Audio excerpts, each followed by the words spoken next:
Now, if you've been following me for about the past couple of months now, I've been talking about sports media personalities a lot more than I usually have, primarily because you guys come here, you enjoy it when I mention what they say and why I think it's dumb what they said. However, I wanted to actually shout out one particular media personality that I have respected for the longest time, and that's Rich Eisen. I'm going to talk about why I liked what he did and what I was looking for from media personalities ultimately after the wild card game versus the Tampa Bay Buccaneers.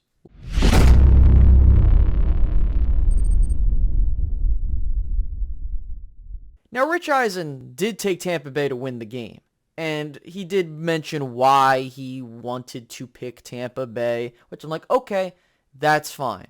But like I talked about in the previous video with Joy Taylor and LaShawn McCoy, where they had, well, they did good, but X, Y, and Z, Rich Eisen just straight up admitted he was wrong and why he was wrong and didn't have any strings attached to why he was wrong and why he praised the Cowboys for what they did. I'm going to show you exactly what he did, and I'm going to further expand upon why I respect Rich Eisen. Guess what? Guess what? I will start the show appropriately saying, I was wrong about your Dallas Cowboys, sir. They can flip a switch. They are that talented to be able to do that and look the way that they looked in Washington and look the way that they looked against Tennessee and looked what happened to them in Green Bay and all the ups and downs and playing down a competition and letting the competition skate.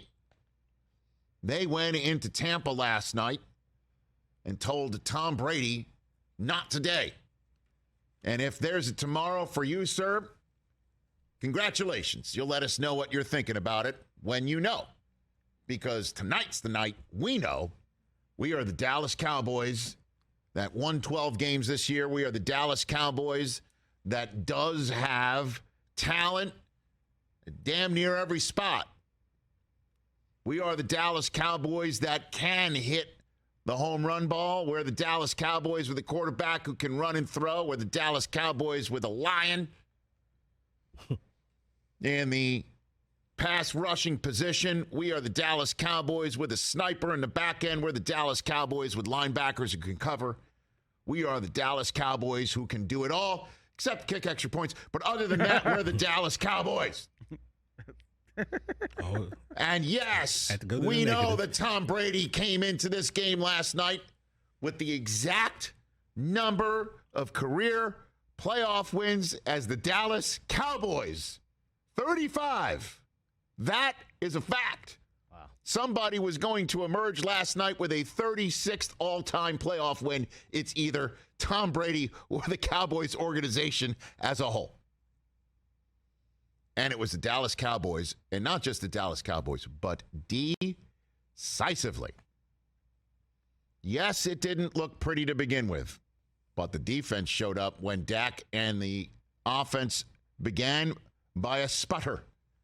And then down the field, Dallas and Dak went. Dalton Schultz caught the first of his 2 touchdowns, and Brett Maher missed the first of his 4 extra point attempts to start the night. And each and every possession, it got worse for Tampa. It did. Yeah. And then when Tom Brady threw his first red zone interception since his time with the Patriots, he had never done it with the Bucs. And it's a 6-0 game, and they're starting the second quarter.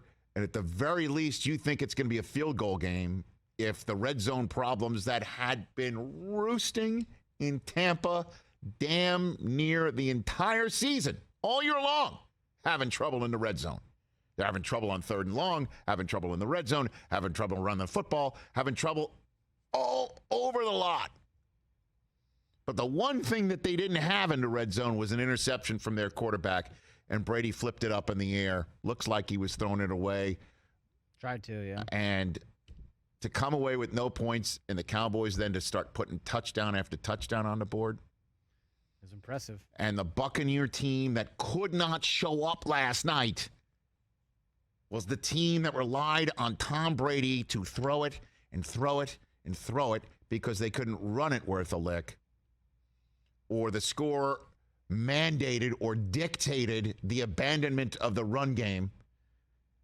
Put it all together. You combine those two and you find a losing formula for the Buccaneers, and that's what happened last night. And that right there is why I respect Rich Eisen more than any other media member. I'm not saying the guy's perfect. However, that is exactly what I'm looking for. If you get a pick wrong or you say something that's wrong, just admit you were wrong and be like, hey, listen, this is why I was wrong and they did this, this, that, and the third. Like, that's all I'm looking for, ladies and gentlemen. I'm not looking for anything crazy. And look, I understand that as a Cowboys fan, no one is going to give the Cowboys respect. And I'm not asking for you to just sugarcoat everything and say everything's good. I'm not trying to imply that if they play bad, you have every right to talk about why they played bad. But they didn't. And that is why when you look at what he talked about and why he admitted he was wrong, I respect that. Hey, you know what? They came to play. They proved us wrong because they did this, that, and a third. And ultimately, all I can say was I was wrong. That's all I'm looking for. I'm not asking for much. It's the bare minimum. And that is why I respect guys like Rich Eisen. So when they're wrong, just say you're wrong. I admit it. Hey, you know what? If the Cowboys lose a game that I picked them to win, hey, I was wrong. This is what they did to lose the game, and that's it. If I somehow predicted the Cowboys to lose a game and they won it, hey, I thought they were going to lose. This is what they did to win the game. That's real football analysis, and that's it. And, he's been doing this for so long, and, I've been a fan of his show for quite some time. And I really do enjoy what he does there and just talk about these teams and how they're doing. And sure, there are moments where he's not high on the Cowboys compared to other teams, but usually he's consistent with his opinions. And when he's wrong, he's wrong.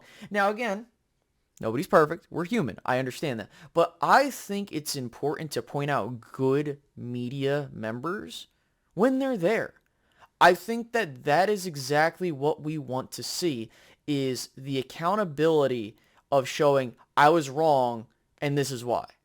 Everybody else, what they do is, and I'm not saying he does it all the time, but in this instance he did it.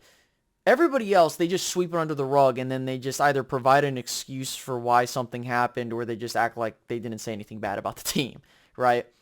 And I'm not overhyping this Cowboys team.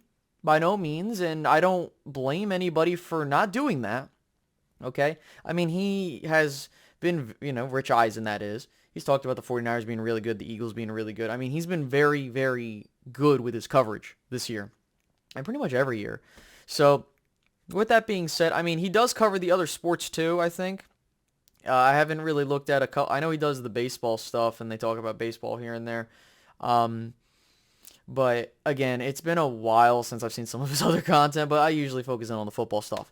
But with that being said, listen, shout out to Rich Eisen, man. He came out, he respectfully went through why he was wrong, and that's all I have. You know what? Congrats to the crew over there for doing their thing and talking about why they were wrong. And with that being said, I hope you guys do enjoy this video. Negativity does sell, but guys, we can't always be negative. We have to bring out the positives. With that, thank you, Rich Eisen, for what you do. And with that being said, have a great rest of your day, guys.